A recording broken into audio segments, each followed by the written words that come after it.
ABS-CBN News Center Manila. Ito ang TV Patrol.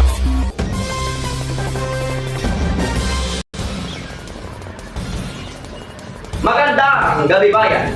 Sinuspinde ng palasyo ang klase sa lahat ng antas at pasok sa gobyerno sa Metro Manila, Abra, Ilocos Sur, La Union, Benguet, Pangasinan at Zambales simula kaninang alas 3 ng hapon ngayong araw dahil sa epekto ng bagyong Maymay at Habagat. Live na nagpapatrol ang ating kasamang si Kuya Resty Ganya. Kuya Resty, kamusta dyan sa iyong kinaroroon?